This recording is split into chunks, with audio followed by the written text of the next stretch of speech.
एक अनार 100 बीमार वाली कहावत तो हम सबने सुनी ही है, लेकिन शुक्ला परिवार में ये कहावत रोज सामने होती नजर आती है। अरे बबलू, जल्दी से वॉशरूम में चला जा, नहीं तो स्कूल के लिए लेट हो जाएगा। नहीं चाची, मैं जा रही हूँ, मुझे कॉलेज जल्दी जाना है। अरे मैं जाऊंगा अभी, मुझे आज इंटरव्यू देने जाना है। इंटरव्यू में कौन सा पास हो जाओगे, कोई फायदा नहीं है जाने का। ये लोग लड़ाई में ऐसे ही लगे रहेंगे, मैं चली जाती हूँ। छुटकी चुपचाप अपने कपड़े लेकर बाथरूम में चली जाती है। ये दरवाजा कैसे बंद हो गया? दीदी आप लोग अभी थोड़ा और लड़ाई करो, मैं नहाकर आराम से बाहर आती हूँ। अभी मुझे जितना गुस्सा आ रहा है ना, तू बाथरूम में ही सेफ है छुटकी की बच्ची।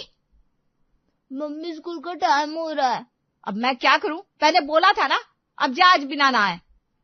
चाची बिना नहाए जाएगा तो फिर रिया से ब्रेकअप हो जाएगा उसका तो। मम्मी देखो भैया क्या बोल रहा है।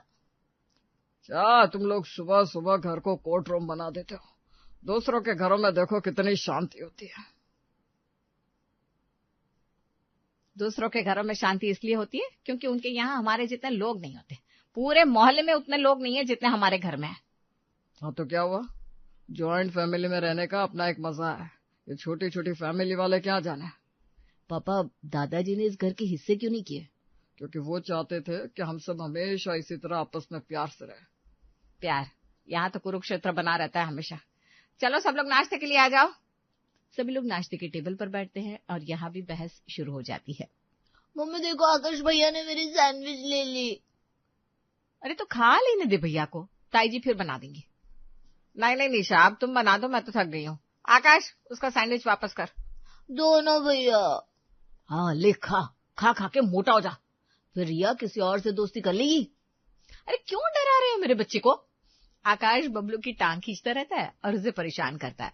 अक्सर होता भी यही है, घर के बड़े भाई बहन छोटे भाई बहनों का मजाक उड़ाते ही है। नाश्ता तक सही से करने को नहीं मिलता। अरे तुम लोग 1 मिनट को चुप हो जाओगे या नहीं? राजेश नाश्ते की टेबल से अपनी प्लेट उठाकर जाने लगते हैं। तभी दादी विमला अपनी पूजा निपटाकर वहां आती है। सुबह सुबह से कचर कचर लग जाती है तुम लोगों की। इतने लोग हैं लेकिन एक भी पूजा पाठ में लगा नहीं दिखाई देता। दादी अब हम सबके हिस्से की करती हो ना, सुबह 4 बजे से उठकर। वो सब छोड़ो, राजेश तूने बात की मीना ने जो लड़का बताया था? अरे मैं तो भूल गया। खाना खाना तो नहीं भूलता? अरे माँ आज शाम को देख आऊंगा लड़का। ठीक है। और ये क्या पूजा बिना नहाए धोए खाने बैठ गए? अरे अब तो कुछ अक्ल सीख ले। हाँ दादी सब सीख ही तो रही हूँ। जा जाकर नहा गया। आपकी लाडली छुटकी बाहर तो आए पहले। मुझे पता है उसे कैसे बाहर निकलना है। आकाश उठकर छुटकी के कमरे में जाता है और वहां से उसकी मेकअप किट उठाकर ले आता है। छुटकी बाहर निकल जा, नहीं तो ये आई शेडो वाटर कलर बोलकर बबलू को दे दूंगा मैं। इतना सुनते ही छुटकी तुरंत बाहर आ गई और सीधा आकाश के नए नवेले जूते अपने हाथ में ले लिए। भैया सही सलामत वापस कमरे में रख कर आओ, नहीं तो अब भी ये जूते मिट्टी में डाल दूंगी। हाँ बताती हूँ मैं। अरे जा रहा हूँ। दिन भर बस यही चलता रहता है, मेरा तो सिर दर्द हो गया है, अपनी चॉकलेट खा लेती हूँ। पूजा फ्रिज में देखती है तो ना चॉकलेट थी ना उसका रैपर।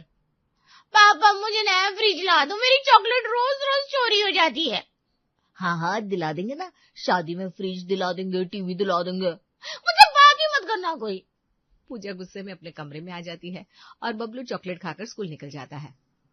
चलो मैं ही नहा लेता हूँ। जॉइंट फैमिली में बड़ा ही मुश्किल है अपनी चीजें बचाकर रखना। आज कोई सामान कहीं होता है तो कल कहीं पर। छोटी और छोटी, क्या हुआ दीदी? कल मैंने यहाँ पर काजू रखे थे, कहाँ गए?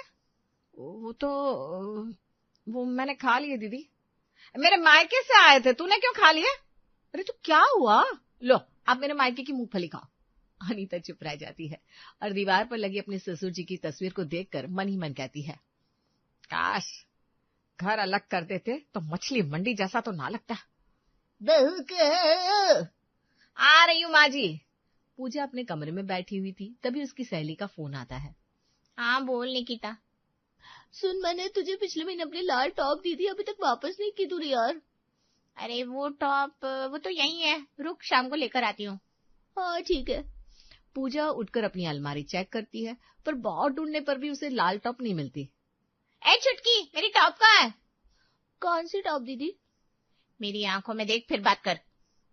दीदी वो सुबह से ना मेरी आंखों में दर्द है। छुटकी की बच्ची, मेरे टॉप के साथ क्या किया तूने? अरे दीदी वो मैंने अपनी फ्रेंड को दे दी। क्या? लेकिन क्यों? उसका बर्थडे था ना, अब दूसरी ले लो ना। अरे यार, वो मेरी फ्रेंड की थी। क्या? तो फिर ऐसे पड़ी पड़ी क्यों घूम रही थी? अब उसको नहीं दे देना। हे भगवान, सुन, तूने कहीं मेरा वो नया ब्लशर तो गायब नहीं किया? पूजा की बात सुनकर छुटकी वहां से दौड़ लगा देती है और भागते हुए अपने ताऊ जी से टकरा जाती है। अरे चूहे बिल्ली की तरह भागना बंद करो। देखा है आप लड़का? देखा है, मुझे तो बहुत पसंद आया है। कल शाम को घर आएंगे वो पूजा को देखने। दीदी चली जाएगी, इसका मतलब अब इनके सारे कपड़े और कमरा मेरा। वाह वाह वाह वाह वाह। बात खुश हो रही ना, रुक अभी। पूजा छुटकी को पकड़ने उसके पीछे भागती है। सारा दिन एक दूसरे को ताने मारने में, चिढ़ाने में और खेलने कूदने में निकल जाया करता था। अगले दिन निखिल अपने परिवार के साथ पूजा को देखने आया। हमारे घर में इतने लोग नहीं है, आपको बुरा तो नहीं लगेगा? अरे अच्छा ही लगेगा, वैसे भी सारा दिन ये लोग मुझे परेशान करते रहते हैं। फिर ठीक है, मैंने तो आपकी फोटो देखकर ही यहाँ कर दी थी, अब आपकी बारी है। पापा ने कर दी ना, मुझे ना कहना होता तो आज आप यहाँ मिलने आते ही नहीं। अच्छा, तो मतलब हमारा रिश्ता पक्का है? हाँ जी।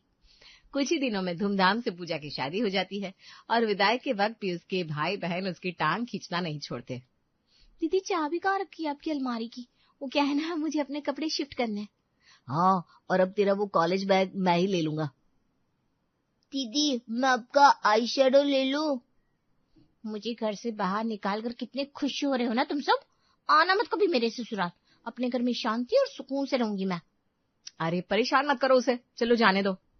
पूजा विदा होकर अपने ससुराल आ जाती है और घर में बड़ी शांति थी। बहू अब तुम ही संभालो घर को। मम्मी उसे आने तो दो अंदर पहले। हाँ हाँ आने तो, मैं तो बस कह रही थी कि अब बहू आ गई है तो मैं शांति से रहूंगी। मम्मी जी आप चिंता मत कीजिए, मैं आ गई हूँ ना, सिर्फ संभालूंगी।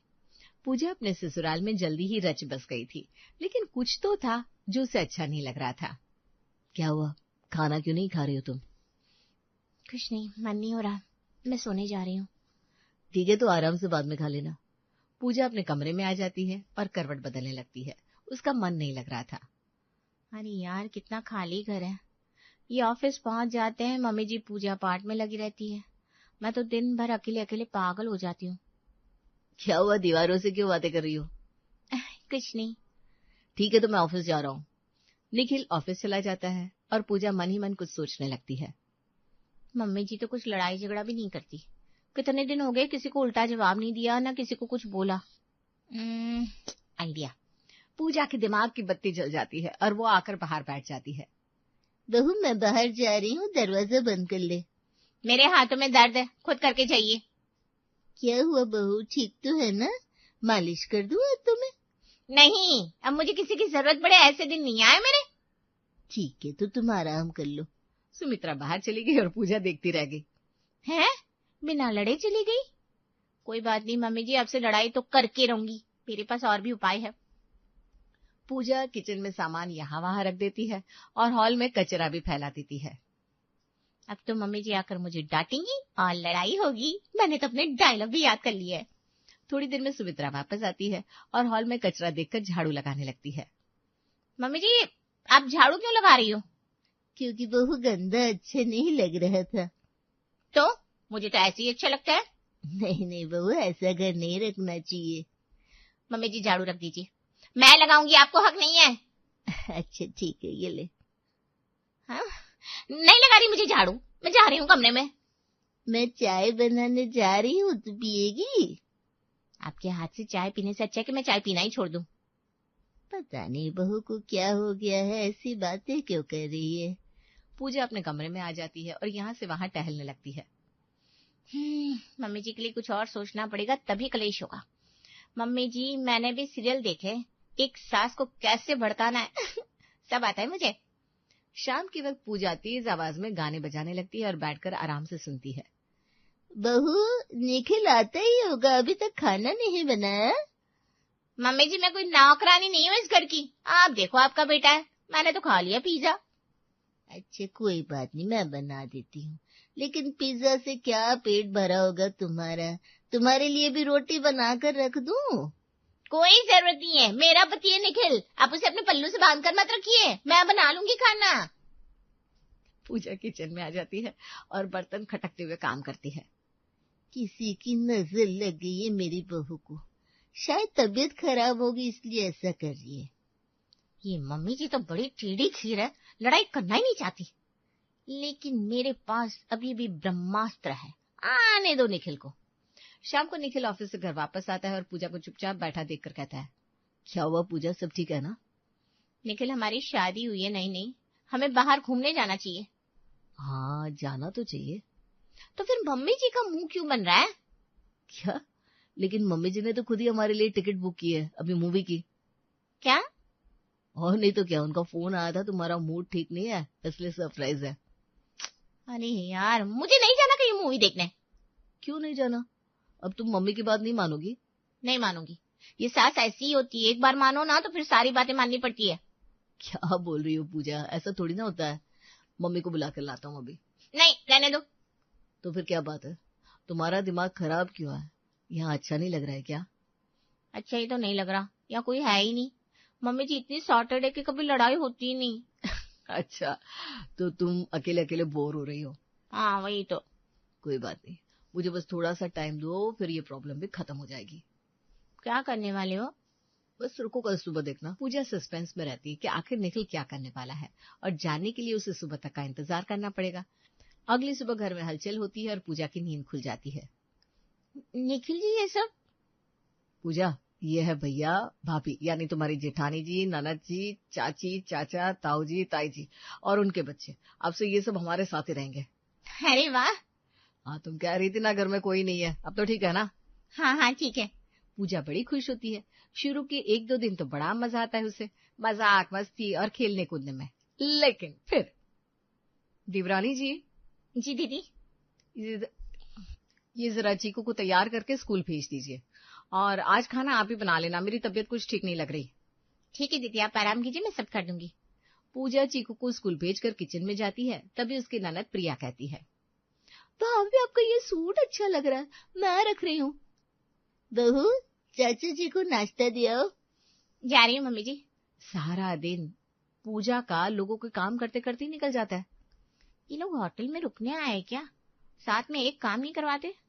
देवरानी जी, ये क्या है? आपने पोहे में इतना मसाला क्यों डाला था? अब मेरा जी खराब हो रहा है। और क्या भाभी, आप चाय अच्छी नहीं बनाती हो, कम से कम चाय तो बनाना सबको आता है। कल अच्छी बना दूंगी।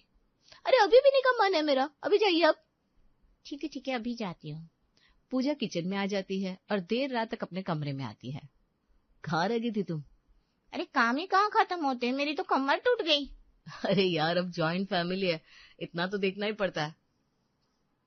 पूजा थक हार कर सो जाती है और सुबह उसकी नींद चाची जी के ताने सुनने से होती है। हमने कल ही बहू को कहा था काजू बादाम भिगो देना, लेकिन नहीं, पता नहीं कहाँ लगी रहती है तुम्हारी बहू। अरे कोई बात नहीं, आज भिगो देगी। तुमने अपनी बहू पर लगाम नहीं कसी है ना, इसलिए ऐसा हो रहा है। क्या बोल रही हो आप? ये भगवान, ये चाची जी तो मेरी देवी जैसी सास को भड़का रही हैं। कहाँ जा रही हो पूजा? कहीं नहीं दीदी, क्या हुआ? तुमने नाश्ता नहीं दिया अभी तक, भैया ऑफिस आने को बैठे हैं। वो छोड़ो भाभी, आप पहले मुझे ये बताओ, आपके पास कोई लाल रंग की साड़ी है क्या? मुझे चाहिए। है, लेकिन वो मेरी फेवरेट है। अरे तो मैं खराब थोड़ी ना कर दूंगी। अरे लेकिन मैं खुद ले लूंगी आपके कमरे से। प्रिया जाकर पूजा की साड़ी ले लेती है और पूजा बस देखती रह जाती है। ये सब क्या चल रहा है? ये ऐसी फैमिली क्यों है? बचाओ निखिल जी। पूजा अपने कमरे में आती है और देखती है कि बच्चों ने उसका कमरा खराब कर दिया, लेकिन वो क्या करे, वो बस देखती रह जाती है। दीदी, आपके बच्चे मेरा कमरा खराब कर रहे हैं। अरे तो क्या हुआ, अब घर में खेलेंगे नहीं तो कहाँ खेलेंगे, तुम्हें समझना चाहिए। ठीक है। पूजा अपनी आंखों के सामने सारा सामान खराब होता देखती रह जाती है। भाभी, आपने रोका क्यों नहीं? देखो, उसने आपकी लिपस्टिक से अपनी पूरी शर्ट खराब कर ली। अरे दीदी, मैं रोकती तो वो रोता ना। तो आप ही धो उसके कपड़े। मैं क्यों धोने लगी? तो क्या आपके मायके वाले आकर करेंगे? दीदी, आप ऐसे बात नहीं कर सकती। मैं तो ऐसे ही करूंगी। पता कितनी महंगी शर्ट थी उसकी? अरे मैं नहीं करूंगी साहब, आपका बच्चा, आप देखो। अभी बोलकर आती है मम्मी को। प्रिया सीधा अपनी मम्मी यानी कि चाची के पास जाती है और शिकायत लगा देती है। अब तो इस बात का राय का पहाड़, तिल का ताड़, चने का झाड़ सब कुछ बन चुका था। मम्मी देखो कैसे बदतमीजी से बात कर रही है ये मुझसे। अरे मैंने आराम से ही बात की थी। निखिल, तूने हमारा मजाक उड़ाने के लिए हमें बुलाया है क्या? ऐसा कुछ नहीं है चाची जी, आप आराम से रहिए। पूजा सॉरी बोलो। अरे मैं क्यों बोलूं जब मेरी कोई गलती नहीं है? हम अपने घर जा रहे हैं, हमारे पास भी घर है। क्या कर रही हो पूजा, तुम्हें साथ रहना था ना सबके, फिर ऐसे क्यों कर रही हो? मुझे ऐसा परिवार नहीं चाहिए जहाँ ऐसी शिकायतें होती हो। होगी ही, आप अपना मेकअप का सामान उठाकर रख देती तो मेरा बच्चा अपनी शर्ट खराब नहीं करता। आपसे तो बात ही नहीं करनी मुझे, जेठानी जी ने कहा था खेलने दो। अरे मेरे ऊपर क्यों डाल रही हो? अपना दिमाग नहीं चला सकती थी क्या? बस अब सर के ऊपर से पानी जाने लगा है, बहुत हो गया। अब घर में इतना हल्ला गुल्ला होने लगा था कि सुमित्रा जी को बोलना ही पड़ा। सुनिए सुनिए सुनिए, मुझे नहीं लगता कि आप लोग यहाँ रह पाएंगे। आप लोग हमारे घर रहने आए, हमें बड़ा अच्छा लगा, पर अब आप जा सकते हैं। भूलेंगे नहीं हम ये बेइज्जती। अब बड़ी हैं, बड़ों जैसा व्यवहार कीजिए। कुछ भी कहने लगती हैं। हम सब अलग अलग इसीलिए तो रहते हैं। समझ गई बहू? हाँ मम्मी जी समझ गई। घर में सारे रिश्तेदार वापस लौट जाते हैं और पूजा सिर बांधकर बैठी हुई थी। मेरा तो सिर दर्द होने लगा। ऐसे रिश्तेदार, ऐसी जॉइंट फैमिली से भगवान बचाए। पूजा एक सच बात कहूं, जॉइंट फैमिली तो मायके की ही अच्छी लगती है। बोलो सही कहा कि नहीं? सही कहा। मुझे भी मेरे मायके की ही अच्छी लगती है। यहाँ तो सब कलेशी बैठे हैं, सबके हाथ में तलवार होती है। थोड़ा कुछ बोलो और ये उड़ा देंगे गर्दन। हाँ, और मैं पता नहीं आपसे कलेश हो इसके लिए क्या क्या कर रही थी। ये वाला देखकर तो मेरे सारे होश ठिकाने आ गए। पूजा की बात सुनकर उसकी सास हंसने लगती है। आखिरकार पूजा के सर से जॉइंट फैमिली का भूत उतर जाता है।